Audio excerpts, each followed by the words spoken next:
Doctor Uribe, ¿cómo está? Buenas noches. Muchísimas gracias por aceptar la invitación. Doctor Uribe, tiene el micrófono cerrado. Bueno, ahí me escuchan. Sí, señor, ¿cómo está? Bue- Bienvenido a las opinadoras. Bueno, muchas gracias, muy amables. Me siento muy complacido de estar esta noche con ustedes en las opinadoras. Muchísimas gracias. Atento a sus inquietudes. Muy bien, sí, señor. Felipe, no sé si quieres saludar al presidente, por favor. Claro, Querías decirle algo. un saludo muy especial, bienvenido a este espacio, un espacio muy importante, creo que, y lo decía ahora, esto es un espacio que debemos aprovechar con el presidente Uribe porque quién más que él, que ha manejado 2 veces el país, un hombre que sabe de economía, y es un tema trascendental e importante para las elecciones que se avecinan del 2022 y para el futuro de Colombia. Muchísimas gracias por aceptar el espacio, presidente. Un saludo muy especial. Este espacio se dio también, Felipe nos ayudó y quiero agradecerle aquí enfrente a todos por su apoyo. Bueno, ahora sí, doctor Uribe, vamos a comenzar con las reglas. Sé que no vamos a tener mucho tiempo. Mm, le vamos a estar preguntando algunas cosas. Vamos muy enfocados en el tema económico. Entonces le voy a agradecer que las respuestas sean de 2, 3 minutos, ojalá, si se quiere extender en algún tema porque usted lo necesite, claro que sí, pero la idea es que la mayor gente tenga la oportunidad de poderle preguntar a usted y lógicamente hacerlo sentir muy bien. Nada, la primera pregunta, como Ayúdame con siempre, algo, ayúdame con señor, algo. claro que sí. Unas preguntas muy precisitas, porque acuérdate que yo me pongo a hablar y soy muy extenso y me daría pena. Claro que sí, así que aquí están todas las personas, Julio, Cristian, Laura, Carlos, les van a hacer unas preguntas, así que les pido por favor la recomendación que acaba de hacer el doctor Uribe. Ahora sí, vamos a comenzar. Presidente, yo la primera pregunta que le hago a todos los invitados es, ¿cómo le gustaría presentarse ante los opinadores? No, pues ¿qué me voy a presentar yo si molesto todos los días para ¿qué me voy a presentar? No, por favor, no te preocupes por eso. Claro que sí, no se preocupe, un colombiano más que está tratando de dar una pelea. Vamos ahora sí a comenzar de lleno. Vale, qué Señora, pena interrumpirle. Buenas noches a todos nuevamente. Buenas noches, señor Álvaro Uribe. Bienvenido a las opinadoras. Es importante recordar las reglas a todas las personas que están presentes aquí en este espacio. Recuerden que este espacio está siendo grabado. Si no quieren salir en la sala, si no quieren que su voz se escuche, pues lamentablemente tendrá que salir porque más adelante será subido en nuestra plataforma de Spotify para que pueda ser compartido por todos ustedes. Recuerden que las preguntas las vamos a estar leyendo a través de los tweets. Los pueden hacer con el hashtag Uribe en las opinadoras, los estaremos leyendo y luego de la ronda de preguntas que le estarán haciendo nuestros expertos al señor Uribe, pues vamos a escoger las 3 mejores para poder hacérselas al invitado. Muchas gracias, Vane. Adelante. ahora sí, adelante. Laura, bienvenida, adelante. Muchísimas gracias, Vane, señora Álvaro Uribe. Muy buenas noches. Mi pregunta es la siguiente. Hay un punto fundamental en la discusión pública que es el acceso a la educación y su financiamiento. Usted sabe que en Latinoamérica lo que se practica especialmente es un subsidio a la oferta mediante la asignación directa a las instituciones educativas. Pero yo quiero saber usted qué piensa del voucher educacional, si lo ve viable o aplicable en Colombia y si le parece una alternativa para mejorar el acceso a la educación, considerando que el voucher es un subsidio directo a la demanda, no a la oferta. Cuénteme, ¿qué piensa? Bueno, el tema de educación es un tema muy amplio y uno podría decir que ha habido unos importantes avances en el gobierno Duque. No me voy a referir sino a lo que es el punto más importante de ese avance. Un presupuesto que ha pasado de 33 billones a 49 billones. El voucher. En la gobernación de Antioquia que yo dirigí, nosotros creamos 103.000 cupos con entidades religiosas, con ONGs, con colegios privados. El Estado, la gobernación de Antioquia pagaba el 100% y eso era y se lo pagaba a estudiantes de menores recursos. Eso resultó muy bien. Me hicieron mucha oposición política en el sindicato de FECODE, pero a los maestros les fue bien porque tenían incluso mejor seguridad social, a los estudiantes les fue bien, y un aula que al departamento le costaba en esa época 17, 20 millones de pesos, contratada con la diócesis de Urabá, Monseñor Isaías Duarte Cancino, que en paz descanse, con quien contratábamos, nos costaba 13 millones. El sistema de los colegios concesionados del alcalde Peñalosa en Bogotá ha sido muy bueno. Algo ayudamos nosotros en el gobierno nacional. La senadora Paloma Valencia ha sido muy insistente en el tema de los vouchers. Yo creo que es una alternativa. Yo diría que uno aquí no puede irse simplemente por lo absoluto. Todo vouchers o todos los colegios públicos de hoy. Yo creo que se necesita una combinación y el país tiene que abrirse el camino de los vouchers o algo parecido como los esquemas que le acabo de mencionar. Julio, adelante y se prepara el profesor Alexander. ¿Me permites presentar una cosa de los vouchers? Claro que me sí. quedó un poquito de tiempo. No, Mire, claro que sí. está toda la discusión con FECODE. Primero, yo tengo gran estima por los profesores. Hace un año se murió mi profesora de primaria en una escuela rural de Salgar, Antioquia, donde mi hermano y yo íbamos a clase a caballo, siendo unos niñitos. ¿Cómo no va a querer uno los profesores? Lo que digo es con inmenso respeto. Me parece que FECODE los directivos de FECODE, la parte política de FECODE, hace un gran daño con el adoctrinamiento, porque el adoctrinamiento lo que hace es cerrar las oportunidades para que los niños despierten toda la imaginación, para que los niños despierten todas las competencias de relacionamiento social. Ese adoctrinamiento crea resentimiento y rabia en lugar de crear una actitud abierta a relacionarse bien, constructivamente con el mundo. O sea que el tema del adoctrinamiento no es un tema de poca monta y los vouchers también pueden ayudar a combatirlo eficazmente. Ahora sí, Julio, adelante, se prepara el profesor Alexander. Buenas noches, doctor Uribe, y buenas noches a todos los oyentes. Mi pregunta es sobre el tema pensional. El candidato que hoy lidera las encuestas para ser el próximo presidente de este país tiene una propuesta pensional que consiste en expropiar el ahorro privado de 17 millones de trabajadores. ¿Cuál es la reforma con la que el Centro Democrático quiere seducir a los colombianos para abordar los problemas del sistema pensional? Y la segunda, que pues muy emparentada con esa, es ¿por qué deberíamos creer que esta vez, digamos, un nuevo gobierno del Centro Democrático sí se metería, digamos, en ese problema que es plantear una reforma estructural del sistema pensional, cosa que, pues, digamos, no se ha podido durante las últimas administraciones? Muchas gracias. No, yo creo que tú tienes ahí una omisión. A mí me ha tocado como senador y como presidente de la República unas reformas que han generado mucha impopularidad.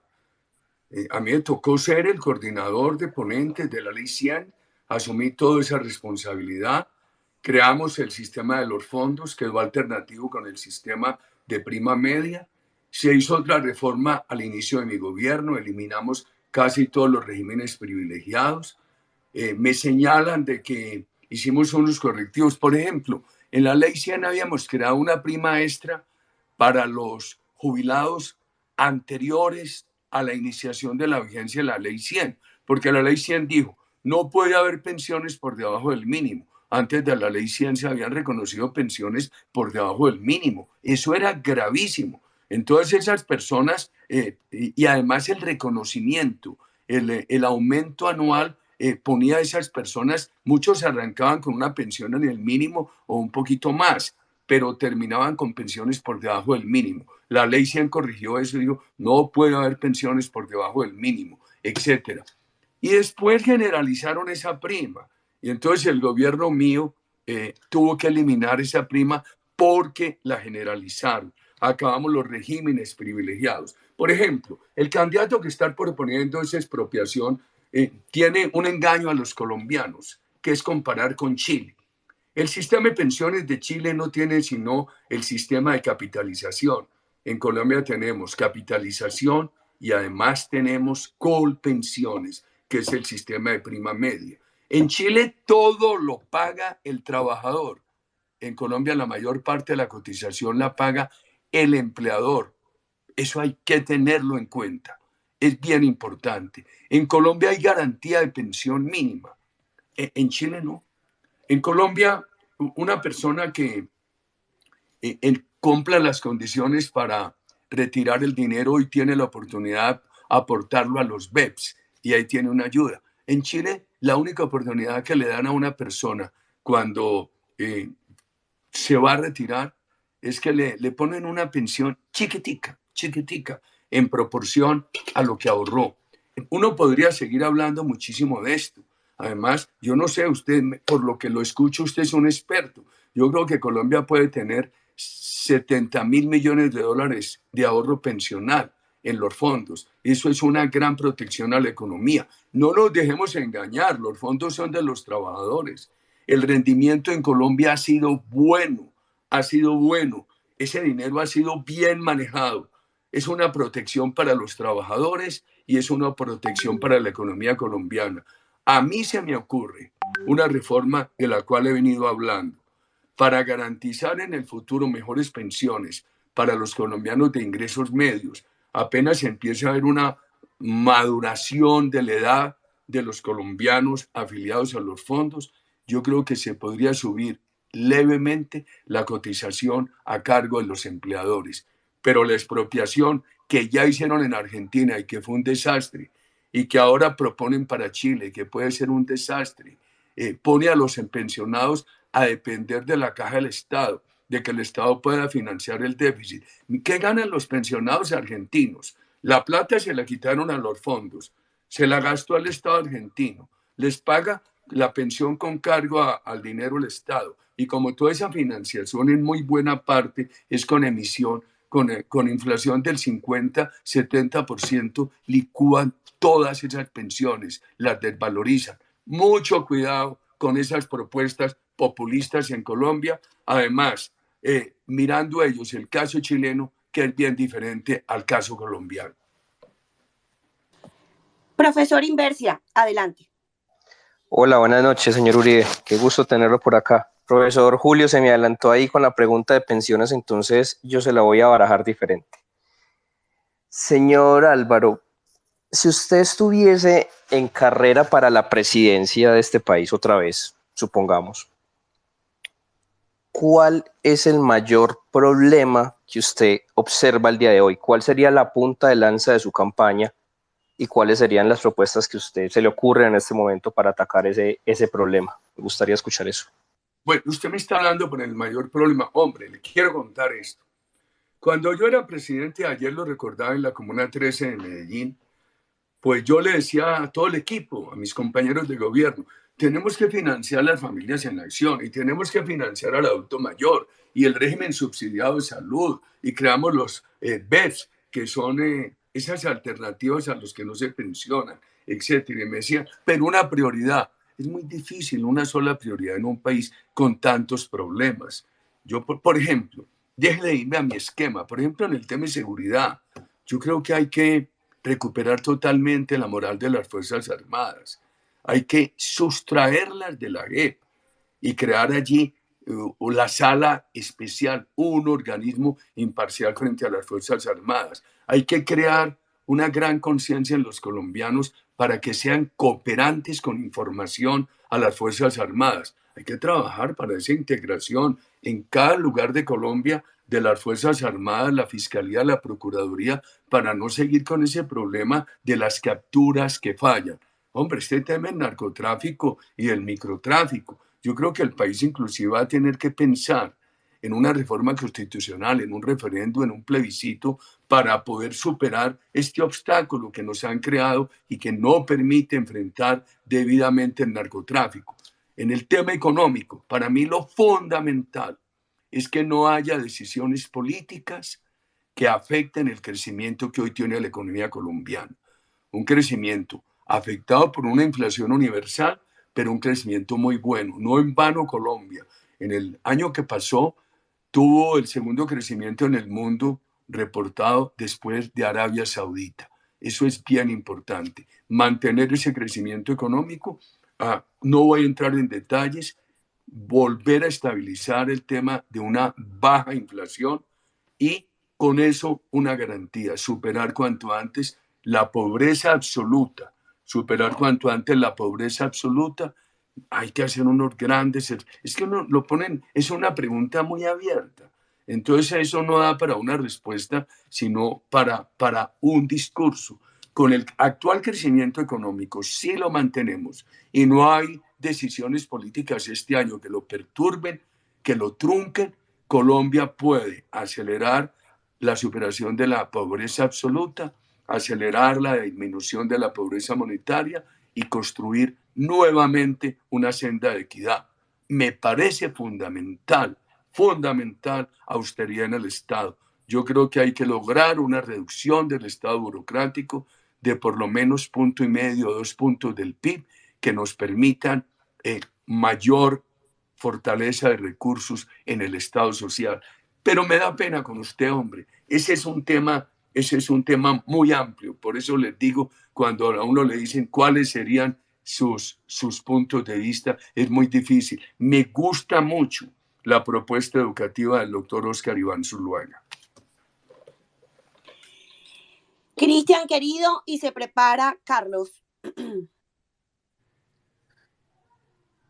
Señor Uribe, muy buenas noches. Mi pregunta es la siguiente.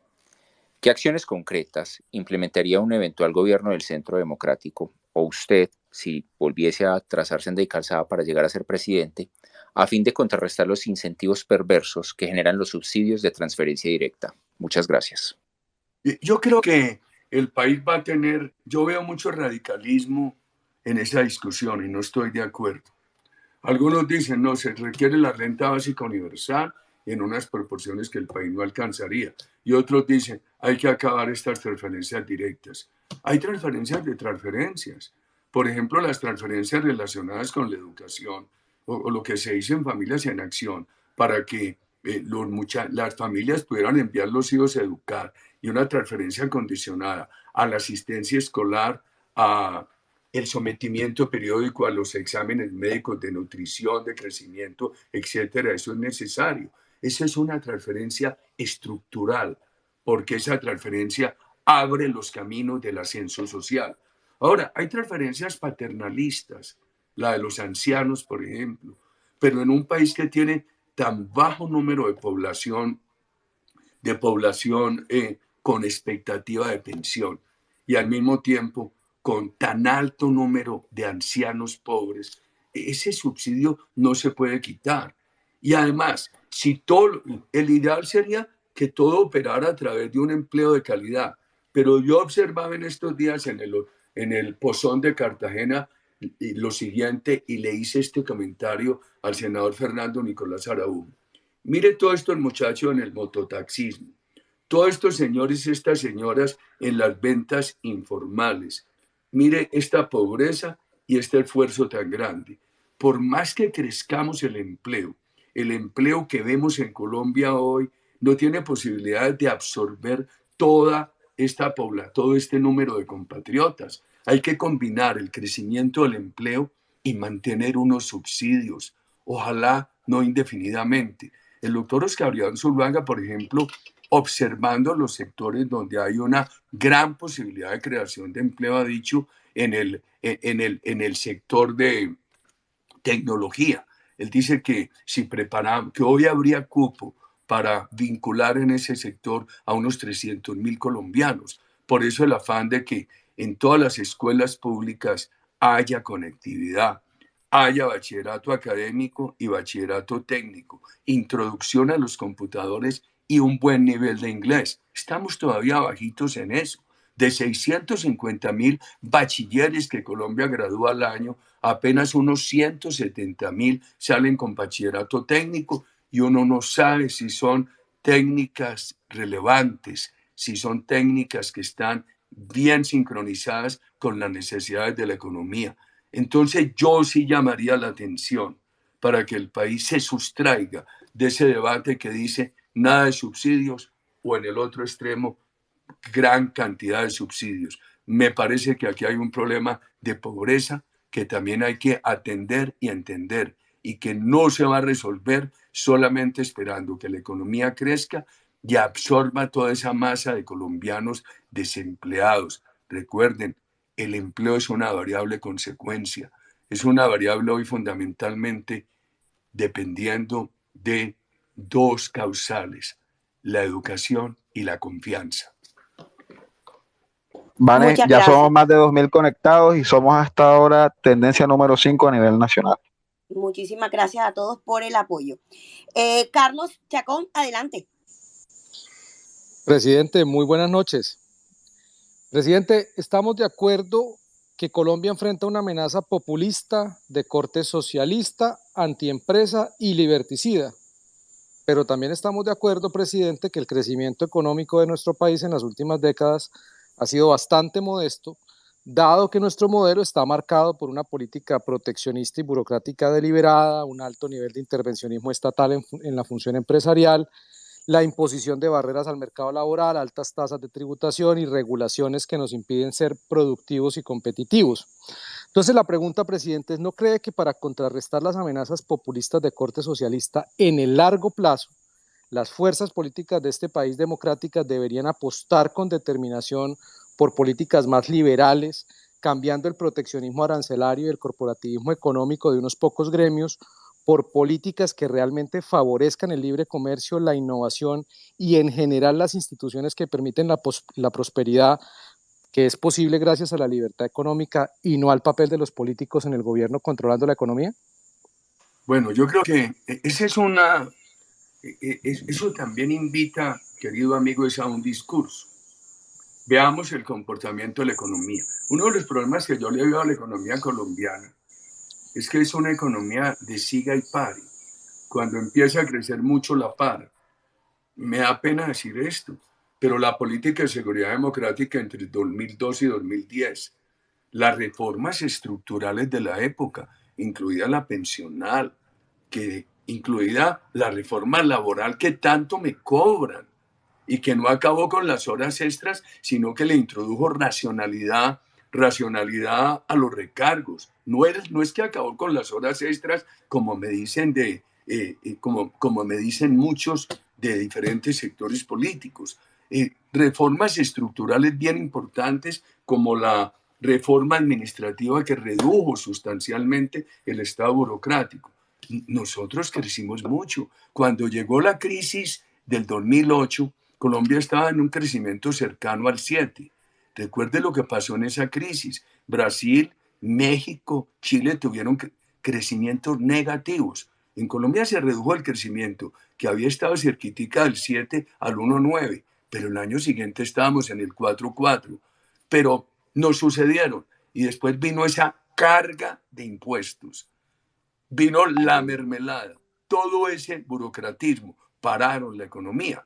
El presidente Duque recibió una economía que estaba con un crecimiento per cápita negativo. Esto es, estaba creciendo menos que el crecimiento de la población. Creo que las reformas del presidente Duque ayudaron mucho. La pandemia paró ese crecimiento que venía muy bien hasta febrero del año 20.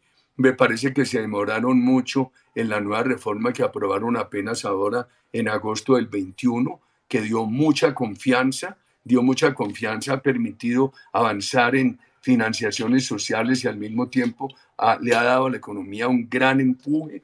Yo creo que eso hay que mantenerlo, por supuesto.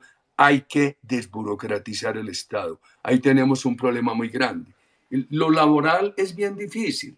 Y yo sí le ruego a todas las personas que hablan del tema que tienen también que meterse en el tema político, en el tema de las sensibilidades sociales y en el tema de la historia de las reformas. Hacer las reformas laborales que se han hecho en este país ha sido muy difícil. Yo salgo a la calle y me gritan: Uribe, enemigo de los trabajadores, la ley 50. Uribe, acabó con el seguro social, la ley 100. Enseguida echan la mentira de que quité las horas extras, etcétera, etcétera. Yo sinceramente creo que en eso hay que tener mucho cuidado queridos amigos. El país ha hecho unas reformas muy importantes y parece que no se reconocieran.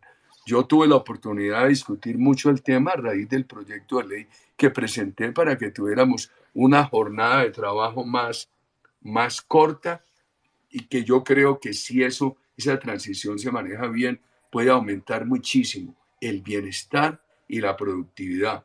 Entonces, en estos días me decían, el trabajo por días, hoy se puede. Lo que pasa es que creo que hay que cotizar en el mes mínimo una semana o 15 días, pero también se van al extremo de un país pobre, entonces surge el otro discurso del otro lado, con toda razón, y dicen, no, pues si a mí me cotizan de por vida solamente una semana al mes, voy a tener 12 semanas de cotización al año en lugar de 52 y nunca voy a tener oportunidad de jubilarme. O sea que esos temas hay que pensarlos muy bien. Si usted me dice derrotar el populismo y mantener el crecimiento de la economía, bien. Si usted me dice toda esa reforma educativa, le digo bien. Si usted me dice toda esa disminución del Estado burocrático para tener un ahorro recurrente del 1,5% del PIB, bien.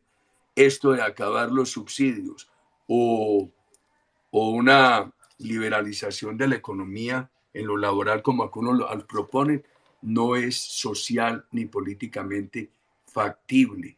Y les agrego otro tema. Que mire, ustedes no saben lo que es en la calle, en la base popular de la nación, la discusión sobre los tratados de comercio. Yo los impulsé con toda la convicción de que, por ejemplo, la apertura de los 90 abrió nuestros mercados, pero no nos garantizaba la apertura de otros. Teníamos unas preferencias precarias de corto plazo en los Estados Unidos, cuya renovación no dependía de nosotros, o en Europa. E hicimos los tratados y vino la ley ingreso seguro para compensar al sector agropecuario y nos demonizaron. Todavía dicen que Colombia no está produciendo en el campo por los tratados. Y entonces si no tuviéramos, pero les encanta al populismo, al doctor Petro, la producción de aguacates. Hay que no tuviéramos los tratados para poderlos exportar y otra serie de productos de exportación, etcétera, etcétera. En esto hay que ser muy, muy cuidadosos. Los aranceles hay que manejarlos también con flexibilidad. Por ejemplo, el gobierno acaba de hacer una cosa, que es el desmonte arancelario de los insumos agropecuarios por un año. Es una buena señal. Yo no tengo mucho optimismo porque los insumos agropecuarios con arancel no son muchos, algunos agroquímicos, y es apenas por un año. Hay que mirar eso. O sea, esos temas hay que mirarlos con cuidado. Mire, hay una cosa que no le gusta a un sector. En este gobierno se aumentó algo. El tema de los aranceles a textiles, confecciones, siquiera, pero se aumentó mucho menos de lo que se había prometido en campaña. Siquiera se hizo. Otra cosa es ir a esas fábricas de confección en Cali o en Medellín o en el mismo Bogotá o en Cúcuta o en Bucaramanga. Pequeñas empresas, medianas empresas con miles de dificultades. O sea que estos son unos temas que necesitan mucha academia, mucho pragmatismo y también mucha conexión con el empresario y con la base social del país. Es un país ideológicamente muy polarizado y para salvar nosotros la empresa privada tenemos que ser cuidadosos para tratar de superar la polarización ideológica. Maya, preguntas del público. Inversia creo que tiene una contrapregunta, Vane. Adelante. Bueno, señor Álvaro, le hago una pregunta. De todo lo que hemos escuchado esta noche, usted habla muy claramente sobre que hay que impulsar más un poquito la apertura, no hay que pensar tanto en el tema arancelario, hay que impulsar a los empresarios y yo creo que muchos que compartimos el pensamiento liberal que estamos acá, pues nos gusta ese discurso. No obstante, uno se va a la práctica, a la vida real y se da cuenta que el Centro Democrático, partido que está bastante influenciado por su pensamiento e ideología, no hace eso. De hecho, plantea todo lo contrario. Hay propuestas que van totalmente en contra de lo que usted nos acaba de mencionar. Yo por ejemplo, ¿cuál? ¿Por qué? porque no me las planteas ahí puntualmente, que con ejemplo lo podemos mirar? ¿A quién se le ocurre una ahí? Yo recuerdo la de las pequeñas compras por inferiores a $200, por ejemplo. Mira, las importaciones que vienen de China. Exactamente. No, pero yo les digo una cosa. Ahí es donde hay que estar muy conectado con la realidad. El mismo comercio colombiano, y hay que atenderlo, pidió que se le pusiera mucho cuidado a eso, porque eso estaba creciendo en unas proporciones que iba a producir competencia desleal por un lado y por el otro lado un hueco fiscal muy grande. Creo que como se hizo quedó razonablemente regulado, pero quiero atender ejemplos que me plantees en ese sentido. Pues te voy a ser sincero, en este momento no se me viene ninguno a la cabeza. Pero en ese sentido... La gran discusión que yo tuve el último año fue lo de la jornada de trabajo. Sí. Y es una discusión muy larga. Siquiera lo hicimos. A mí lo que me da tristeza es que se hubiera aplazado tanto. Ahora yo creo que en lo tributario este gobierno ha avanzado mucho. Mucho. Mira, estamos ahora sin impuesto al patrimonio de personas jurídicas. No hay impuesto al patrimonio a las empresas ni a las personas naturales. Mira, se dio un gran alivio con el impuesto al ICA, el impuesto de industria y comercio. Se dio un gran, porque tú tienes una empresa en Bogotá y pagas 100 pesos de industria y comercio y enseguida la nación te dice, a mí me debe de impuestos nacionales 200. Ya le puedes restar la mitad de lo que pagaste en Bogotá, o sea, 50 pesos a los 200 de impuestos nacionales. Si entra en maquinaria al país puedes tener una cosa muy importante, que es la devolución del IVA. Yo creo que hay cosas muy buenas, empresas que tributen hasta 100.000 unidades de valor tributario, 3.700 millones, no sé cómo ir a hacer el reajuste ahora con esta alta inflación. Esas empresas tienen tarifas entre el 2 y el 13%. Yo creo, en estos días que se ha hablado tanto de tributación, cuando uno estudia las reformas tributarias del gobierno Duque, yo diría es casi que para no tocarlas, que lo que hay que acabar es la corrupción y lo que hay que acabar es el populismo, que es el que crea pánico y puede truncar este crecimiento económico y derrotar el Estado burocrático, reducirlo sustancialmente. Pero yo creo, por ejemplo, que el tema tributario, el tema arancelario en el gobierno Duque ha sido muy bien manejado. Doctor Uribe, en el 30 de enero del 2020, el Centro Democrático publicó un comunicado de prensa donde decían que estaban muy preocupados por la eliminación de los arancelarios en la industria de confecciones y expusieron unos puntos ahí. Entonces, ese es el tipo de ejemplo que yo le digo que me parece en contraposición al discurso, que no estoy diciendo que esté mal, sino que me parece que no hay incentivos alineados entre la bancada y su pensamiento en algunos personajes puntuales. Eso se había planteado en campaña y estábamos totalmente alineados, porque el presidente Duque como candidato escuchó a los confeccionistas en las ciudades, ya te di unos ejemplos de algunas de esas ciudades, y entonces también un tema de importaciones chinas, asiáticas, países con los cuales no hay tratado de comercio, destructor del empleo nacional. Entonces, no, es que los nuestros no son productivos. Una cosa es tener productividad y otra cosa es tener competencia desleal. Y se hizo un ajuste, yo creo que moderado, que bien hecho. La prueba es que a todo el mundo le ha ido bien. Yo aplico mucho el principio de a falta de noticias hay que presumir buenas noticias. Lo que es noticia generalmente es la mala noticia. Entonces, un sector de la industria y confección de alta gama que tiene que importar mucho para producir aquí confección de alta calidad y exportar, que estaba en contra de ese ajuste arancelario, le fue bien el año pasado.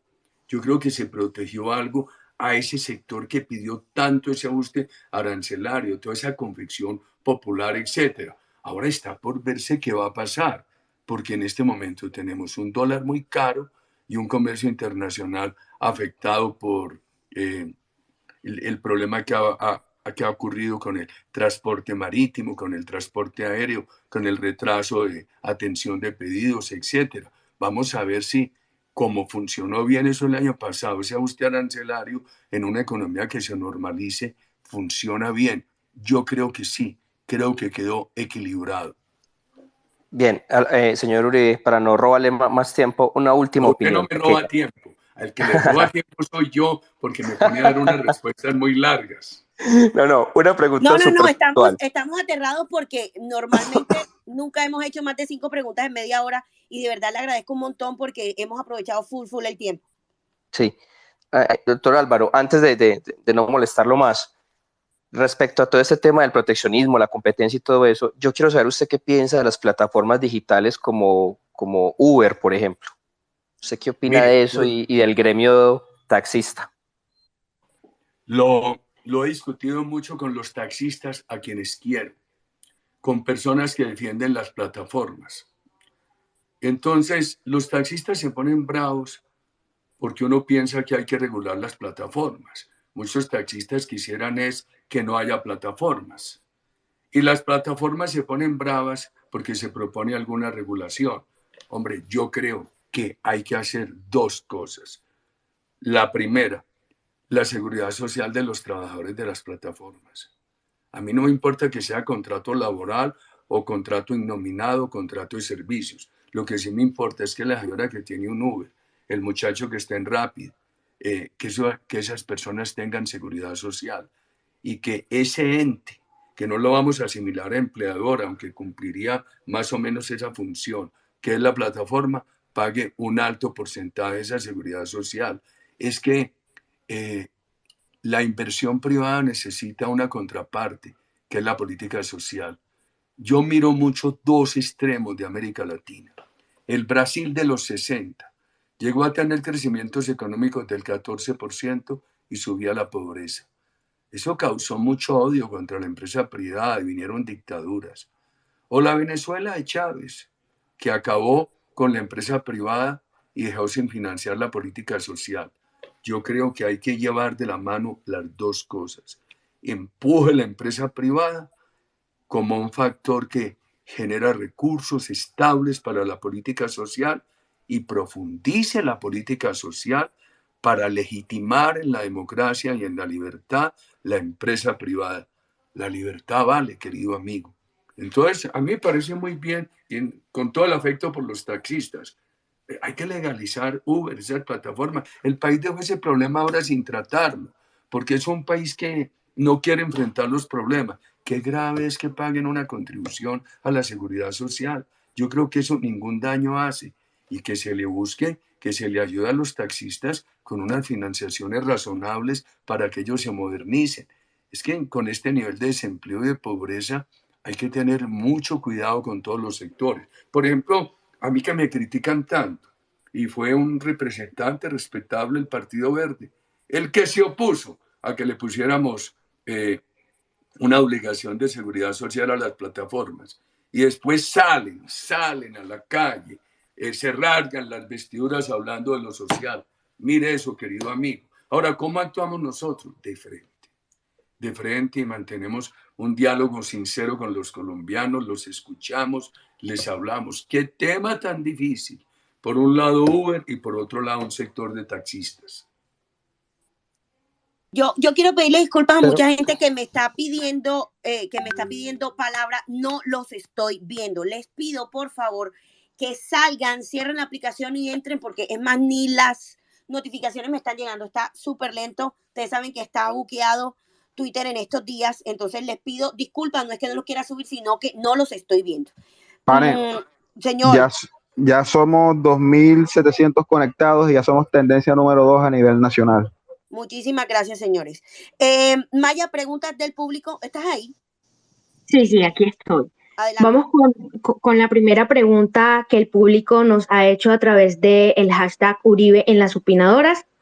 Y dice así: ¿podrías preguntarle, por favor, teniendo en cuenta que la OCDE ha criticado previamente la política de salario mínimo en Colombia, colocándola como una de las causas de la informalidad y que dicha política contribuye también a la subida de los costos de producción y de los precios indexados al salario mínimo, ¿no cree usted que el aumento del salario mínimo que hizo Duque es contraproducente a la hora de tener un mercado laboral sano y de ayudar a solventar el tema de la pobreza?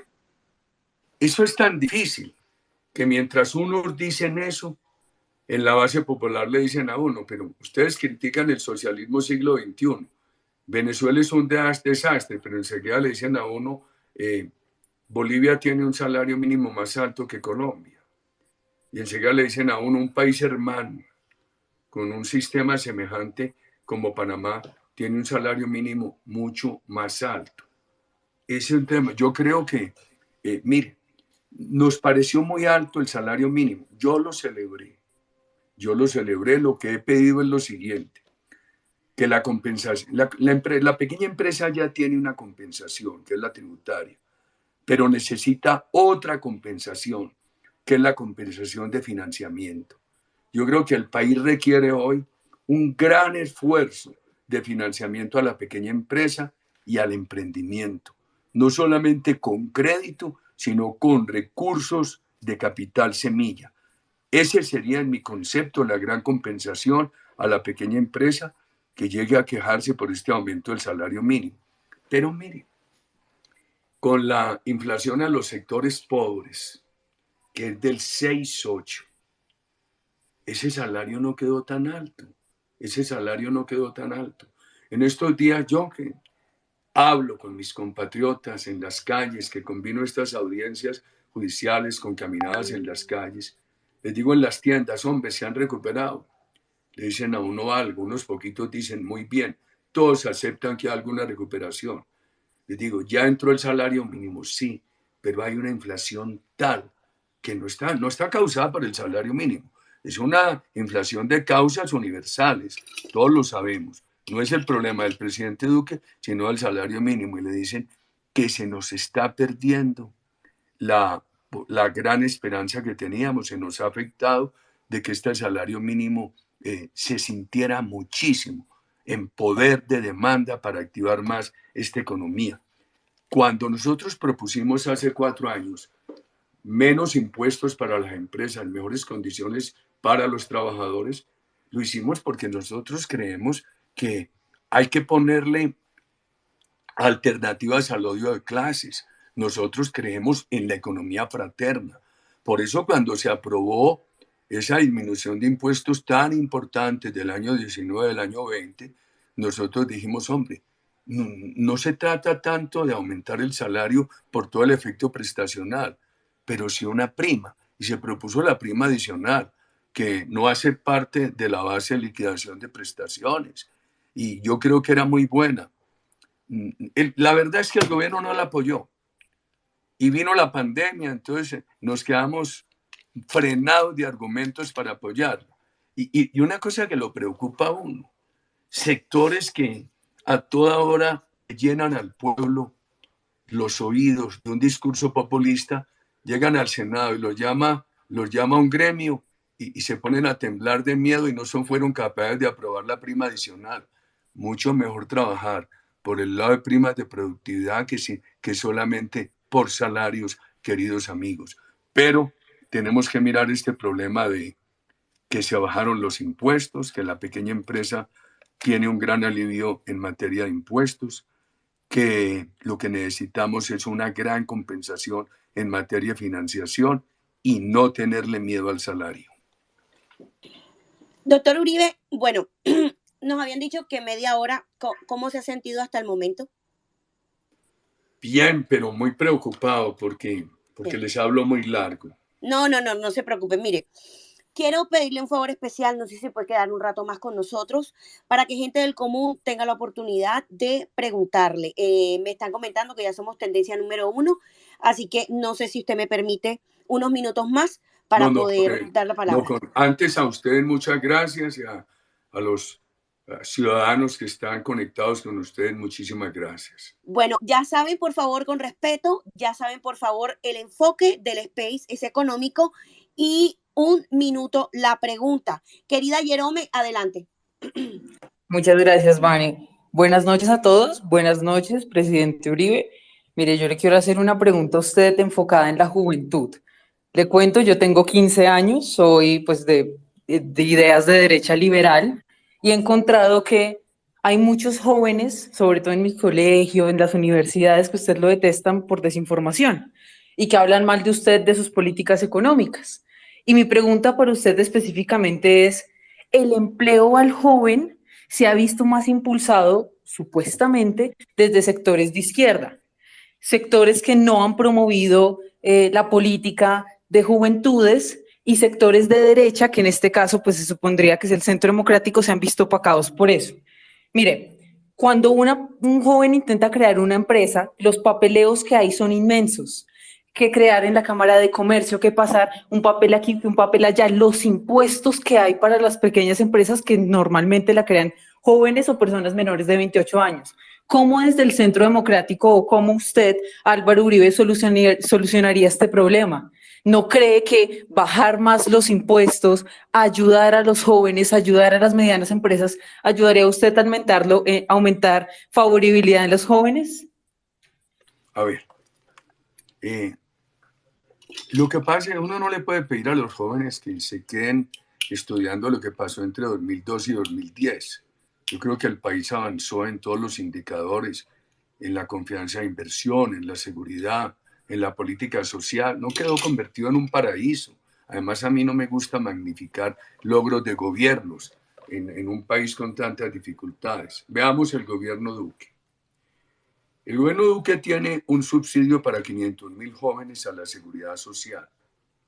Si tú vinculas un joven a tu empresa, tú le pagas el salario y las prestaciones, el gobierno te paga la seguridad social. Es bueno, pero no suficiente, porque de acuerdo con el DANE hay más o menos 1.700.000 jóvenes desempleados. Y a eso súmale el problema del subempleo.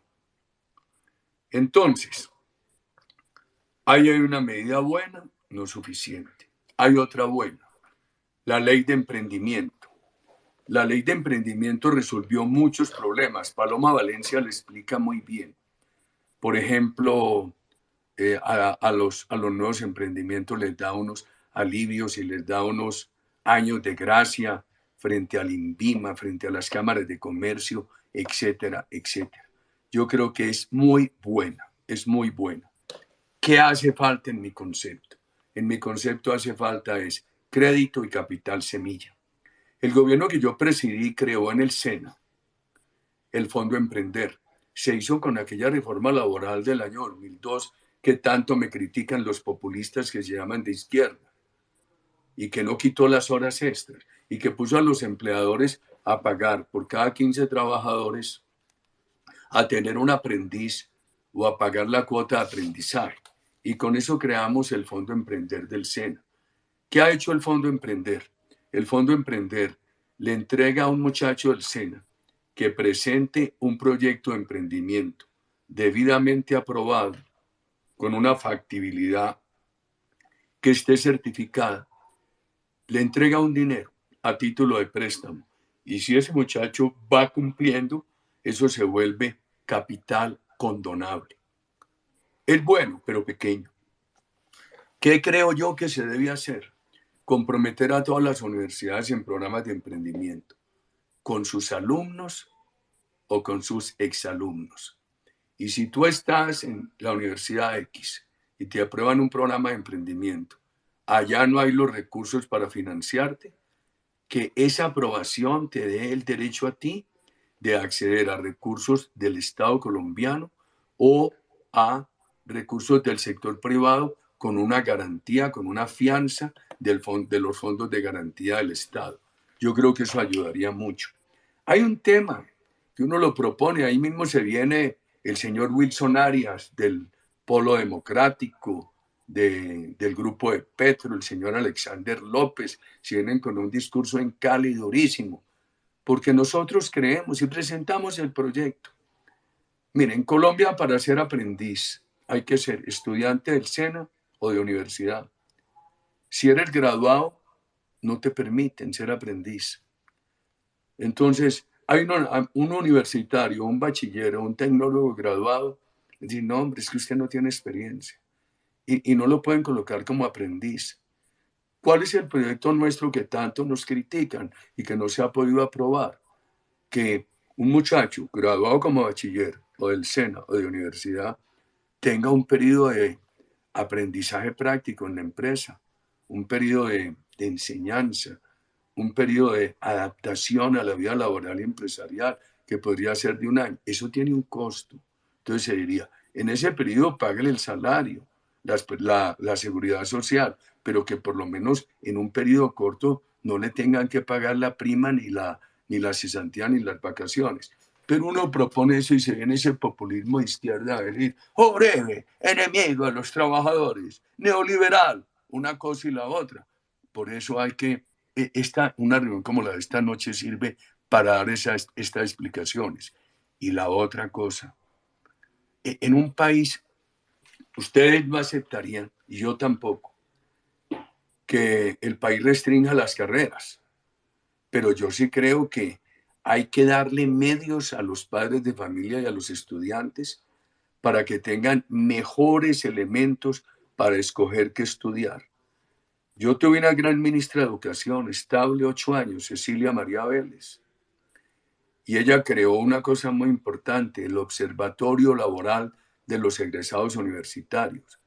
Eso indica qué suerte están teniendo los muchachos que salen de las universidades. Yo creo que hay que tener indicadores, porque aquí hay muchas habilidades que se necesitan y unos conocimientos que sobran. Por ejemplo, Oscar Iván dice, hombre, el país está necesitando 300.000 programadores. Hay que formarlos en el bachillerato. Mire qué dificultades. Entonces, hay que trabajar todos esos aspectos.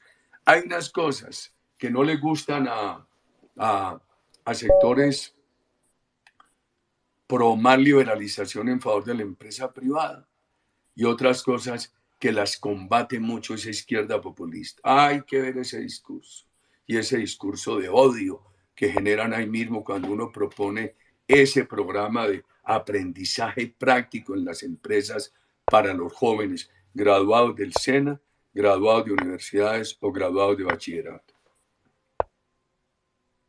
Sigo pidiéndole disculpas a muchos amigos que me están pidiendo la palabra, pero yo no los estoy viendo. No los estamos viendo acá arriba, entonces quiero pedirles disculpas. Entonces estoy subiendo a algunos.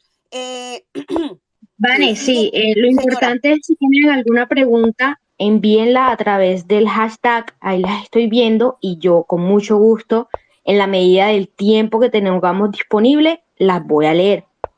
Ok, vamos a darle la palabra a Tatiana, bienvenida, ¿cómo estás, querida? Adelante. Hola, buenas noches, presidente Uribe, un gusto para mí saludarlo. Pues me gusta la continuidad que tengo con Jerome, yo también soy joven, tengo 16 años, y yo no quiero adentrar más que todo en lo que fueron los consejos de juventud pasados. Actualmente soy consejera de juventud y me gustaría preguntarle principalmente pues, sobre el papel de los jóvenes que tienen actualmente, ya que se ve una incredulidad, una desconfianza, asimismo falta de participación no solo en los espacios de elecciones regulares, sino hasta en los espacios destacados para ellos, como lo fueron estas elecciones de consejeros de juventud. Fue una inversión de 34.000 millones de pesos que hay muchas personas que dicen que pues estos mecanismos no van a servir para nada, que no tienen una función que realmente sirva y que fue un gasto de dinero simplemente porque sí. ¿Qué piensa usted sobre el papel de los jóvenes al nivel político en todos los ámbitos, en político electoral, en movilizaciones sociales? Se dieron pues los distintos paros que se presentaron en el año anterior y actualmente se les brindó estos espacios de consejos de juventud. ¿Qué opina usted de ese espacio, de cómo se presentaron y del papel de los jóvenes actualmente en la política? Muchísimas gracias. Tatiana, cuando yo te escucho a ti de 16, 17 años o a Jerome de 15 con esa madurez, a mí me genera eso admiración y respetabilidad. Entonces, con esa madurez y esa información que ustedes tienen, el país las tiene que escuchar a los jóvenes como ustedes, los jóvenes y la protesta. Cuando yo digo que respeto la protesta, pero rechazo la violencia, lo avalo en un hecho. Nunca reprimí la protesta como gobernador de Antioquia ni como presidente. No permití la violencia. Por ejemplo, cuando yo hablo de militarización, la verdad es que si nuestro gobierno, y aprecio mucho al presidente Duque, cuando se presentaron los primeros brotes de violencia, hubiera militarizado, se hubiera evitado mucho enfrentamiento, se hubiera evitado mucha sangre, mucha destrucción. El concepto nuestro de militarización no es contra la protesta, sino contra el vandalismo. Es una militarización disuasiva. Los consejos ya están creados. El Centro Democrático está pensando, una vez termine este proceso electoral, tener una organización en el partido para ayudarle a los muchachos. Yo sí creo que pueden hacer una cosa bien importante. Pueden desde esos consejos tener un espacio donde los tengan que escuchar en los colegios, en las empresas, en los consejos municipales, en las alcaldías, en las gobernaciones, en las asambleas, donde los tengan que escuchar en las clínicas, en las EPS, donde los tengan que escuchar en los ministerios, en el Ministerio de Ciencia y Tecnología, en el Ministerio de Cultura, en el Ministerio de Deporte. Entonces, pongámosle buena cara, buena cara. Yo, ante lo que hay hoy ya creado, creo que lo que tenemos que hacer es ayudar a que funcione bien. Sebastián Nora, y se prepara Sergio. Buenas noches, ¿qué tal, expresidente Uribe? Lo saludo. Quería preguntarle, y precisamente su respuesta anterior pues ata mi pregunta, que el tema del paro nacional pues quizá fue lo que más marcará el gobierno del presidente Iván Duque, para bien o para mal, ya es opinión personal de cada uno, y pues todo lo denota la fallida reforma tributaria.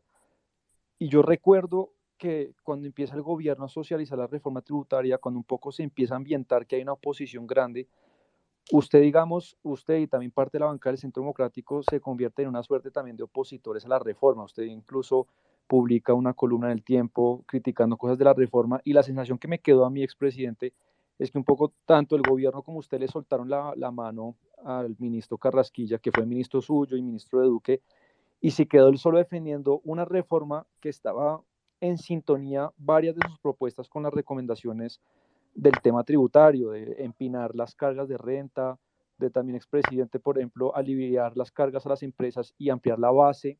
Entonces, que la pregunta concreta es, ¿usted por qué en ese momento se opone así a la reforma de Carrasquilla? Y si no sintió que le faltó rodear tanto a usted como a su partido, pues una apuesta que viene arriesgada, pero tenía reformas pues muy importantes que la contenían. Hombre, yo aprecio mucho al ministro Carrasquilla, pero es que conocer los procesos políticos. El presidente Duque lideró en el Congreso la oposición a la reforma tributaria de Santos. Cuando este país subió el IVA del 16 al 19, no hubo compensación para los trabajadores.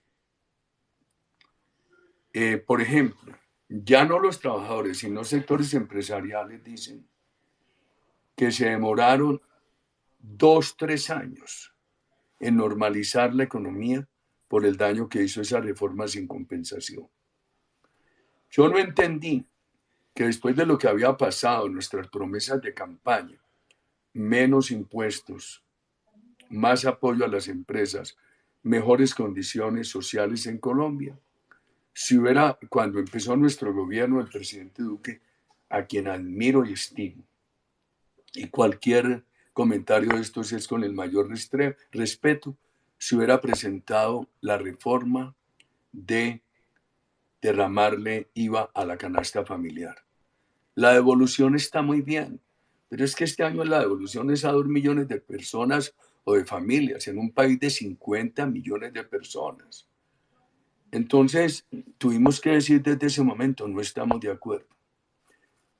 Se hizo eso a un lado.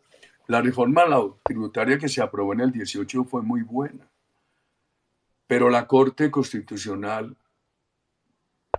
por vicios, yo creo que de forma de trámite, no recuerdo cuál, la declaró inexequible y le dijo al gobierno que la podía aplicar hasta el 31 de diciembre del año 20, pero del año 19, pero que tenía que aprobar otra si quería modificarlo y no devolvería a lo viejo.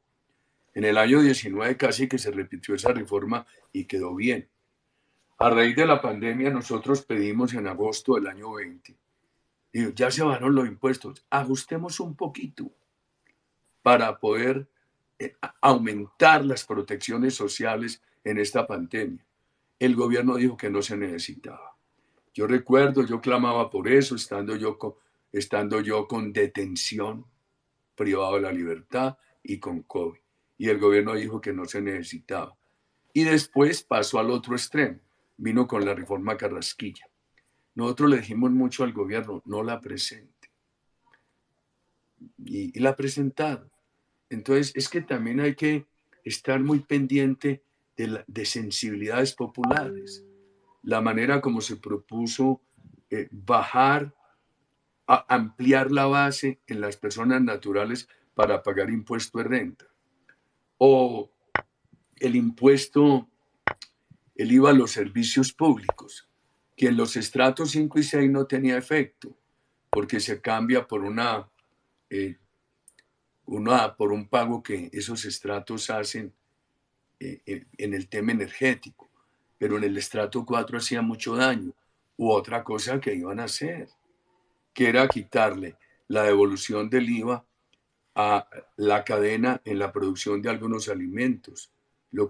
Si yo produzco huevos y me devuelven el IVA por las cajitas de cartón que pago en la cadena del huevo y me quitan esa devolución, por eso se traduce en que tengo que subirle el precio al huevo y voy a tener una dificultad en la competencia internacional o con el pollo, etcétera, etcétera. Entonces ahí había unos elementos que hacían mucho daño. Me parece que yo no la hubiera presentado, la hubiera retirado a tiempo. Se le dio oportunidad. El paro no nació, la violencia no nació por eso. La violencia aprovechó eso. La violencia se la anunciaron al presidente Duque desde que se posesionó. Petro le dijo, nos encontramos en la calle. Pues sí que es desmemoriado. El doctor Gustavo Petro amenazando a las empresas. Me dicen que está por aquí en este space. No, me parece muy grave lo que hizo y ojalá que me escuche. Porque aquí la violencia no nació con la reforma tributaria. Aquí la violencia se la decretaron al presidente Duque cuando llegó. Y yo no sé el gobierno cómo dio la oportunidad con esa reforma. No, usted olfateó que eso podía pasar con esa reforma. Por supuesto. ¿Y cuánto no dijimos en privado y en público que no la presentaran, que la retiraran? Y después que aceleraran la que se aprobó en agosto. Ojalá lo hubieran aprobado antes, porque eso hubiera dado más tiempo para darle más tranquilidad al sector privado sobre esas reglas tributarias y para ampliar la política de protecciones sociales. Entonces, esto ha sido nuestro discurrir sobre ese tema tributario. Ahora, a mí me preocupa mucho toda esa incitación a la violencia. Yo escuché al doctor Petro decir a través de sus redes, invitar a todos los que van a salir a la calle, pero con odio frente a una empresa, frente a la otra, que no compren de tal empresa, que retiren la plata de tal otra, etcétera, etcétera. Yo creo que eso hace mucho daño. Y el gobierno también dio tiro a eso.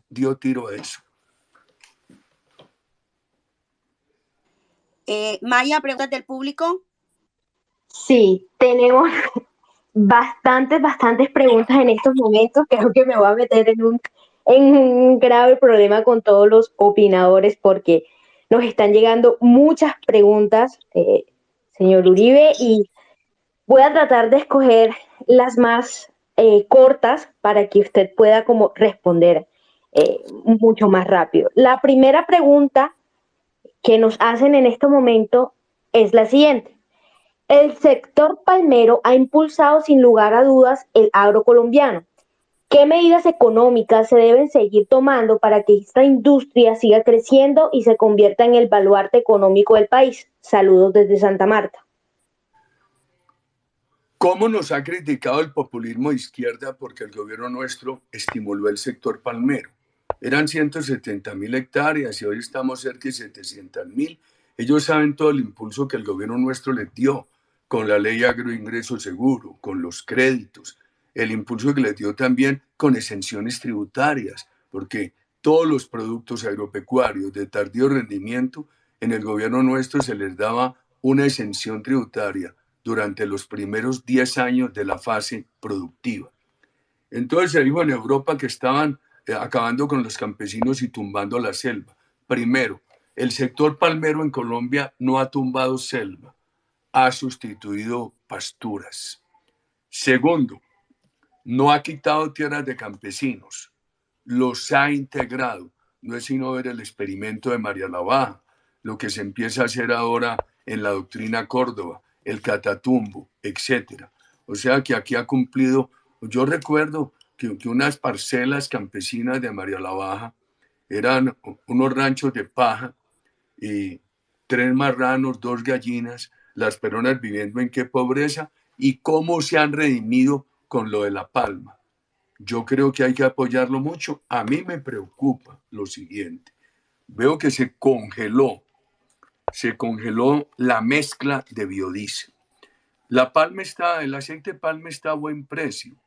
Yo lo siento contentos, pero uno se pregunta qué puede pasar si se cae el precio internacional y se afecta el ingreso para los productores nacionales. Por eso es bien importante revisar la política para poder aumentarle al diésel de petróleo, al diésel fósil, poder aumentarle la mezcla con biodiesel de palma africana o de otro producto. Termino con lo siguiente. Es que en el trópico caliente colombiano no hay muchos productos para impulsar, como algunos piensan. La palma es una de esas excepciones para impulsar en el trópico caliente colombiano. No tengo una palma, mi señora tiene 2 o 3 ornamentales. Bueno, muchas gracias. Sergio, bueno, voy a aprovechar a hacer la segunda, Vane, que es importante. Cristian, qué pena, que me lo había volado. Listo. ¿Cómo encaja el Estado austero que propone el Centro Democrático con los 1.000 puestos nuevos en la Procuraduría? ¿Cómo esperan ustedes que los empleados aporten más en pensiones si crear empresa en Colombia es muy difícil? No, yo no creo que los empleados deban aportar más en pensiones. Creo que se puede pensar en un pequeño ajuste a la cotización a cargo de los empleadores. Y la verdad es que me parece que las razones que da la Procuraduría eran muy valederas de unos ajustes que tenía que hacer, pero yo habría hecho una reestructuración por dentro, una contratación con universidades, etcétera. Yo lo digo con todo el respeto a la Procuradora, al gobierno, y habría buscado que eso no implicara un peso más en costos de personal. Bueno, no, ahora sí se me quedó la pantalla en negro, qué pena con ustedes. Dale, no te preocupes. Sería Cristian y luego Sergio. Así es.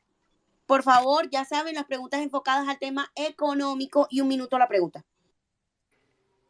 Buenas noches, presidente. Placer saludarlo. Muchas gracias. Mi pregunta va enfocada hacia el tema de los aranceles. No sé si ustedes recuerdan que en el segundo gobierno de Santos, el ministro Cárdenas promulgó una ley mal llamada ley anticontrabando. ¿Se acuerda de eso? Ustedes nos apoyaron en la medida de lo posible para derogar algunos de esos artículos que bastante nos están perjudicando en este momento.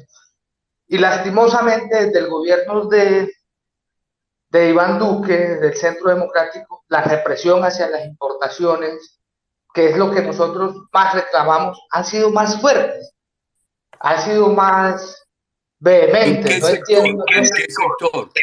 En el sector de confecciones y en el sector de autopartes, por decirlo así.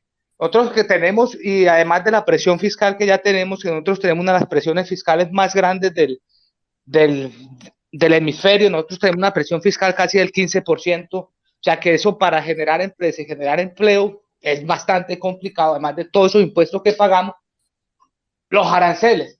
Y nosotros respetamos muchísimo, presidente, respetamos muchísimo la industria colombiana y si lo que podamos comprar aquí, pero si no somos competitivos, es difícil comprarle a los colombianos. Siempre, si digamos, ¿no? Que los aranceles para las confecciones, los aranceles a las confecciones más altos, aumenta el contrabando. La pregunta es, ¿por qué no reducimos los aranceles a un mínimo y que se genere más recaudo? Pues ese es el ejemplo, la propuesta que nosotros siempre hemos hecho. ¿Por qué no me ayudas con esto? No estoy al tanto del tema. Lo que Cris, sí tengo cierra porque preocupación tienes es... retorno. Adelante. Sí, no, ¿ahí me oyen? Sí, perfectamente. No estoy al tanto del tema de autopartes. En el tema de confecciones, textiles, hilos. A ver.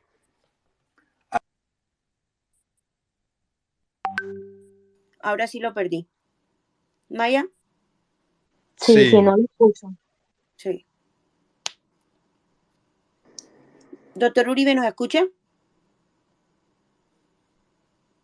Doctor Uribe. Estamos teniendo problemas. Hubo una actualización el día de hoy. Los que saben y han entrado a Space también se han dado cuenta que hay un bugueo ahí, entonces no, una lástima, pero esperemos que él vuelva. ¿Será que, no sé si alguien que tenga contacto con él le avisa que no lo estamos escuchando, porque de pronto le está hablando y ya ahora sí creo que lo escuchamos. Se hizo un ajuste que fue basta. Esto es, yo no voy a decir que fue consensuado, pero sí tuvo un alto nivel de consenso. Yo no creo que se hubiera quedado mal.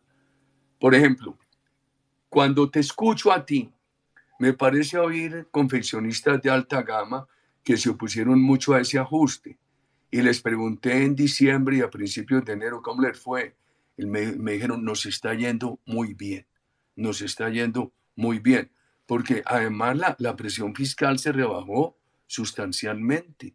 Entonces, yo diría que es que hay que mirar a todos. Entonces hay que mirar también esa confección popular de Cúcuta, de Bucaramanga, de Medellín, de Cali, de Bogotá, etcétera, etcétera, de Pereira, que estaba pidiendo algo de protección y ellos no quedaron contentos con el ajuste que se hizo. Y por lo que veo hay otras personas como tú que están descontentos porque quisieran que ese ajuste no se hubiera hecho. Pero yo creo que hay que mirar esto en su conjunto.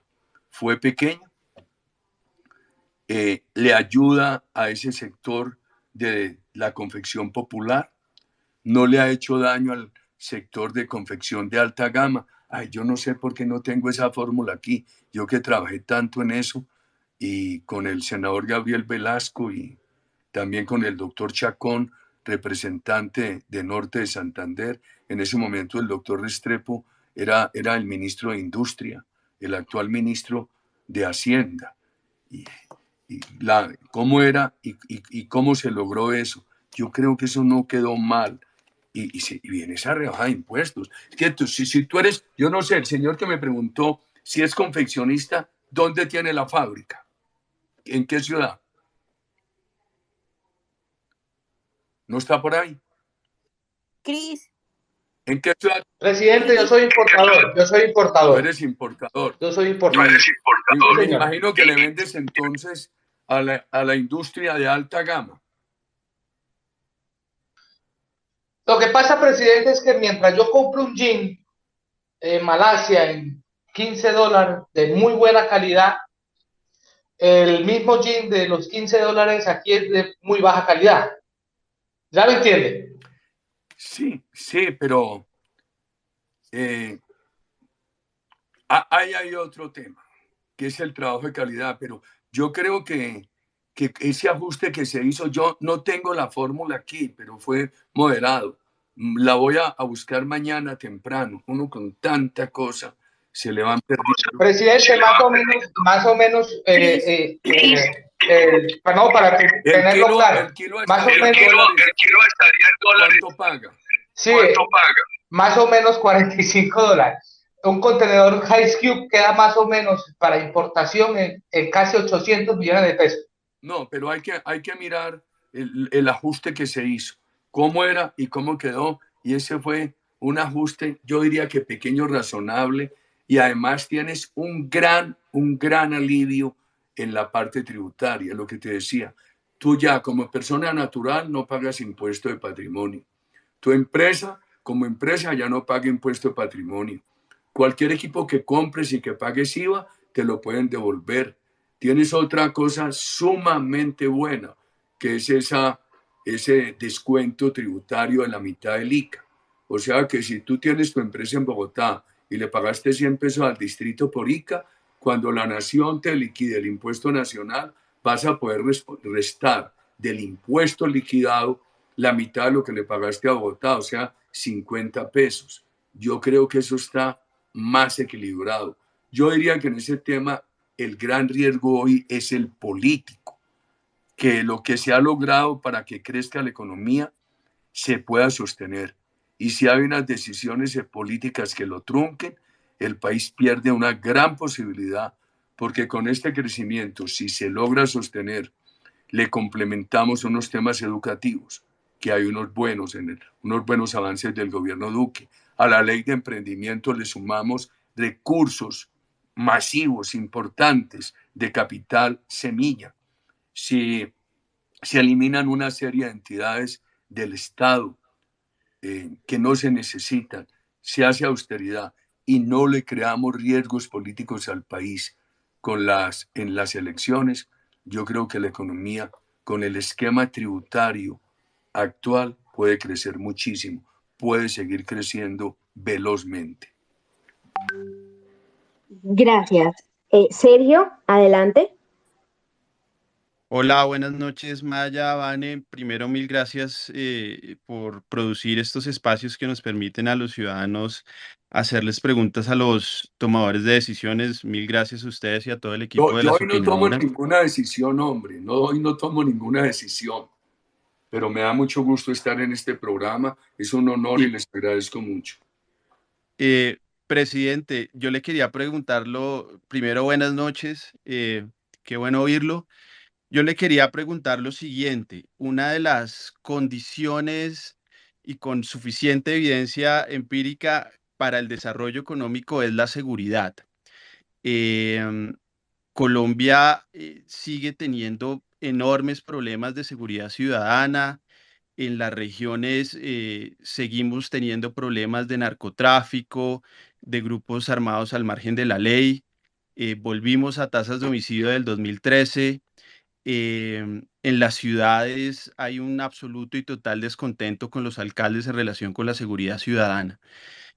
Su gobierno fue absolutamente exitoso, diría yo, y se volvió muy famoso por recuperar la seguridad. Eh, ¿Qué debemos hacer? ¿Cuáles serían las políticas eh, para encauzar el tema de la seguridad? Y con esto termino, el gobierno acabó de sancionar un proyecto de ley de seguridad ciudadana que muy posiblemente se va a caer en la Corte Constitucional. ¿Cómo volver por el camino de la seguridad con unos indicadores que permitan garantizar el desarrollo económico? Muchas gracias, presidente. Primero, creemos conciencia política sobre la seguridad. Que no, cuando va a hablar de seguridad, el gobierno, primero decían ese paramilitar de Uribe, y hoy decía el doctor Sergio Fajardo, la seguridad está muy mal en el gobierno de la seguridad. ¿Qué problema es? La seguridad es una fuente de recursos y es un valor democrático. Si yo fuera presidente hoy, y lo digo con todo el respeto por el presidente Duque, yo asumiría el manejo de la seguridad de Bogotá, de Medellín y de Cali. Tendría en cada localidad un oficial de alta graduación. Pensemos en las 20 localidades de Bogotá. Usted le responde al ministro y al presidente. Por supuesto, respeta a la señora alcaldesa, pero vamos a recuperar en esta localidad totalmente la seguridad. usted va a vivir allá y va a buscar organizar a la comunidad en frentes locales de seguridad, en lo posible, que hacer una gran pedagogía para que la mayoría con entusiasmo participe en los frentes locales de seguridad. Me dedica mucho tiempo, viernes, sábado y domingo, a temas culturales y deportivos con los jóvenes en esa localidad. Y me avanza en el programa de decomiso de la droga que el presidente Duque dictó un gran decreto. El tema del narcotráfico. Hombre, les voy a hablar con lo políticamente incorrecto. Esto con erradicación manual, y a mí me tocó introducirla como presidente, no se va a acabar. Un país con 140, de acuerdo con una medición, de acuerdo con otra, con más de 200.000 hectáreas de droga. Ahora hay la expectativa de que los Estados Unidos está ofreciendo a Colombia una tecnología para detectar más rápidamente los laboratorios y poderlos desmontar. Pues ojalá. Yo creo que en elecciones y con el fallo reciente de la Corte Constitucional es muy impopular hablar del tema. Ahí van a necesitar pensar muy seriamente en la fumigación. Y si eso de pronto tiene que ir a ser parte de un referendo o de un plebiscito. Y esto hay que hablarlo con toda claridad y decirle a los jóvenes. Es que el narcotráfico ha sido la principal causa en la destrucción de casi 7 millones de hectáreas en los últimos 25 años en Colombia. Eso es una tragedia. Ahora, súmele a eso programas sociales. El gobierno nuestro tuvo 200.000 familias que se llamaban familias guardabosques. Ustedes no siguen con la droga. Como aquí no puede haber palma africana, ni café, ni vainilla, este es un sitio de protección de selva, recuperación de selva, o es una zona de páramo, o es un parque nacional. Ustedes cuidan esto, lo mantienen libre de droga, observan la recuperación de la selva y se les paga. Yo lo haría con ingreso solidario, que es una gran creación del gobierno del presidente Duque. Ahora, ¿qué pienso yo? Que nosotros tenemos muchas cosas buenas para reconocer del gobierno Duque, pero en un país con estas dificultades siempre hay que pensar también en lo que falta, en lo que falta. Y hablar de estas cosas, por ejemplo, de la fumigación y este tema de la droga, pues es muy, muy impopular, pero yo tengo 69 años y me veo en la obligación de decirles a ustedes lo que pienso.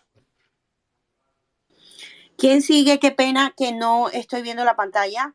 Seguía Federico y se prepara abogado Marino.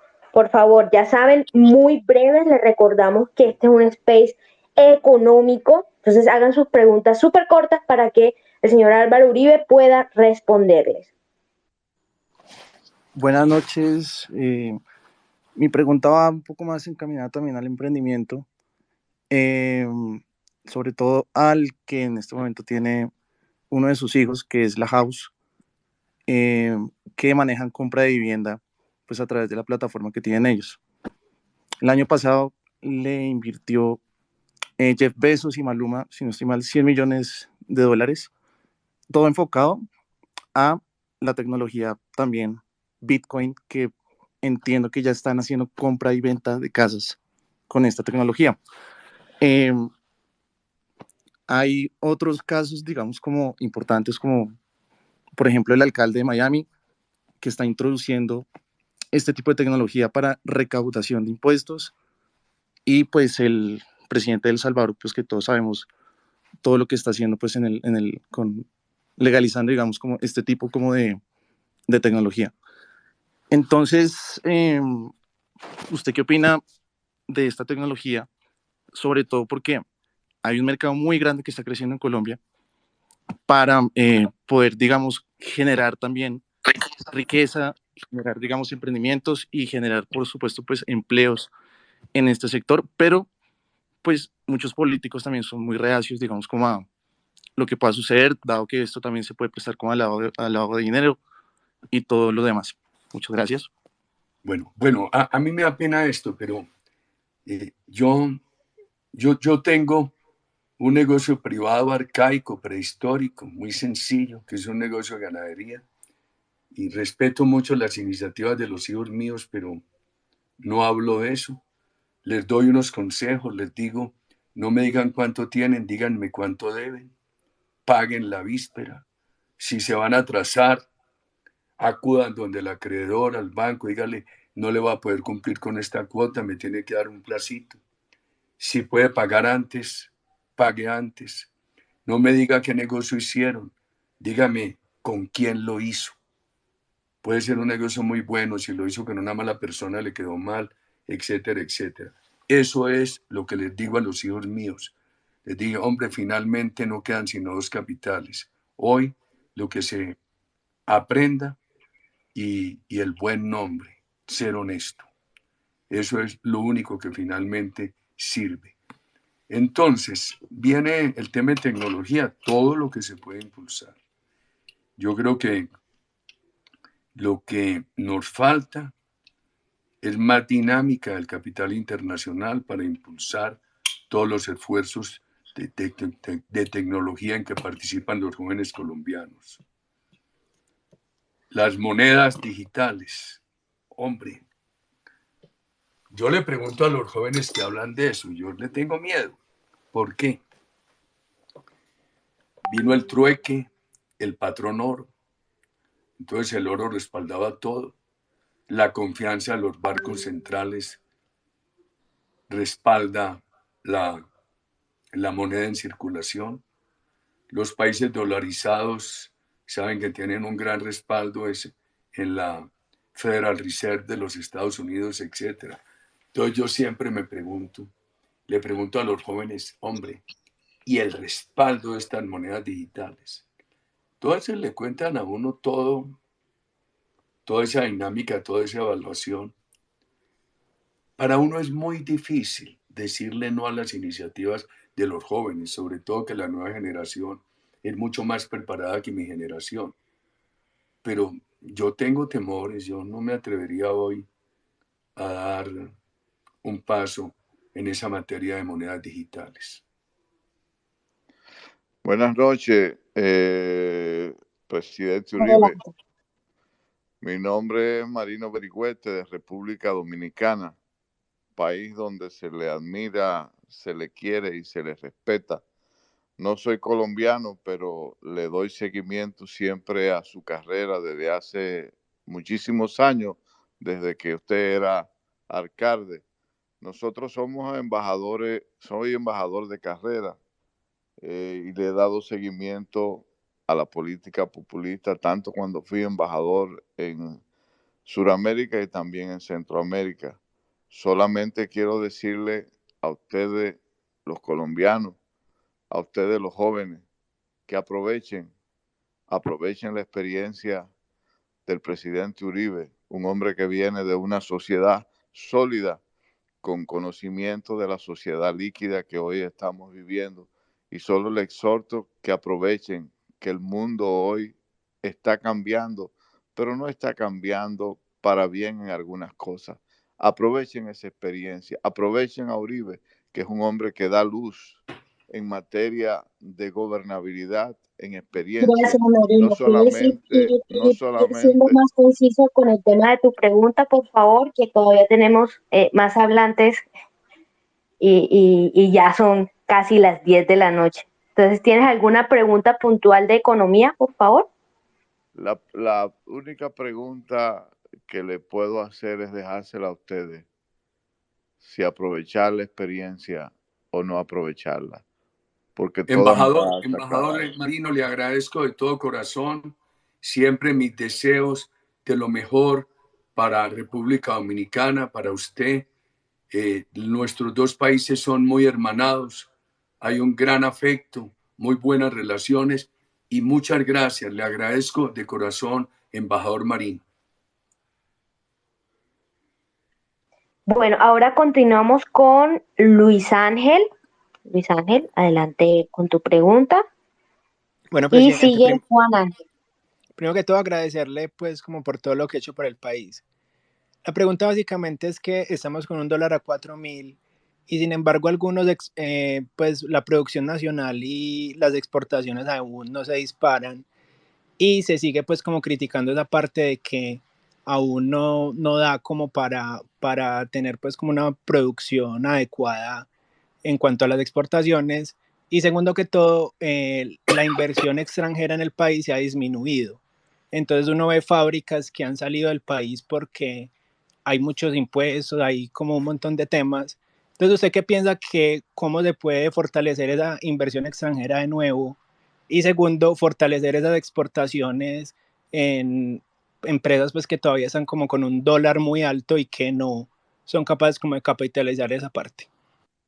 Yo creo que la inversión extranjera va a depender en el corto plazo de las decisiones políticas que Colombia tome este año y por supuesto de la seguridad. Pero la seguridad tiene que ser física, tiene que ser jurídica y tiene que ser política. Con gobiernos amenazantes de la inversión no fluye, no fluye. Yo creo que uno no puede medirla por una fábrica que se va o una fábrica que llega. Las cifras que maneja el Banco de la República y que maneja el DANE de inversión extranjera en Colombia venían 1.000 pesos. Claro, te voy a decir una cosa. Una política de promoción de exportaciones. Vamos a hablar de políticas focalizadas de impulso. Por ejemplo, una política de focalización que se llama de empleo de los jóvenes. Una política de focalización geográfica. Creemos unas zonas francas en Buenaventura. Una política de promoción de exportaciones. Cualquier política de promoción funciona si hay confianza en el país. Si no hay confianza en el país, te pueden decir, mire, Colombia tiene una tributación adecuada, tiene un gran estímulo a los call centers no quedarse en el call center, sino ya en los agregados, en aquellos que agregan valor en esa cadena. Pero me da miedo ir a ese país por esta situación política.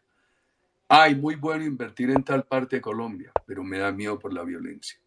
Colombia tiene hoy una gran política de emprendimiento para los jóvenes, pero me da miedo por la situación política. Uno puede hacer muchas cosas por las exportaciones. Esta noche oía al doctor Indalecio Dangond, uno de los candidatos del Centro Democrático al Senado, reclamándole a los candidatos decir qué van a hacer con eso. Cuando Luis Guillermo Plata era ministro en el gobierno nuestro, se definieron 5 o 6 sectores para darles todo el impulso, pero no unos sectores escogidos caprichosamente por el gobierno, sino examinados con el sector privado. Yo veo que hoy hay condiciones para estimular todos los sectores en Colombia. Diría yo que si esto sigue bien, vemos resultados. Si no sigue bien, por muchas decisiones buenas que se tomen, desde que haya desconfianza, no funciona. Creo que un problema que ha tenido Colombia es que cuando la economía empieza a reaccionar bien, vienen con impuestos o desmontan incentivos o crean burocracia y paran la economía. Ya lo vimos. O la paran con decisiones políticas que causan pánico. No dejemos parar la economía. Y con una economía vigorosa creciendo, te funciona todo. Te funciona el empleo de los jóvenes, te funciona un estímulo, te funcionan las exportaciones, etcétera, pero hay que darle tiempo. Yo recuerdo que yo me atreví a decirle al gobierno anterior, por ahí en el 2011, que no quitaran los estímulos tributarios. Me dijo, no, es que la inversión está muy bien.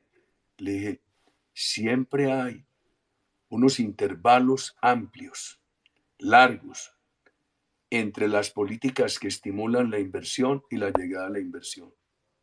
Y cuando se toman decisiones que desestimulan la inversión, los efectos no se ven ahí mismo.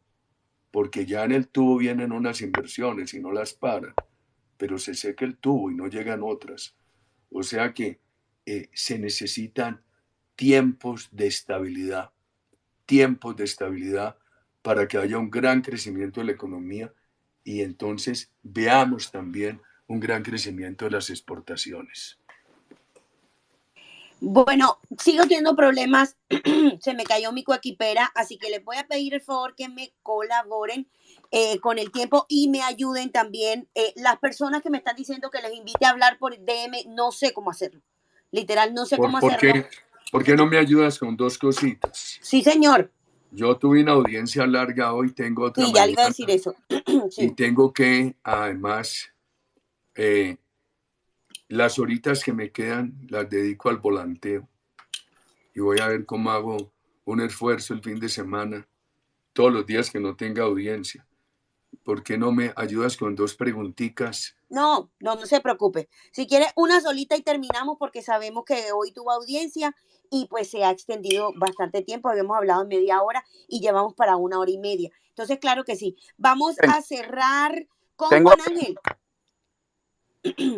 Gracias, Vane. Buenas noches, expresidente Uribe. Mi pregunta es muy corta. Si usted tuviera que identificarse o considerarse cercano a una postura económica y política, ¿sería la de la socialdemocracia? Sería la de la socialdemocracia.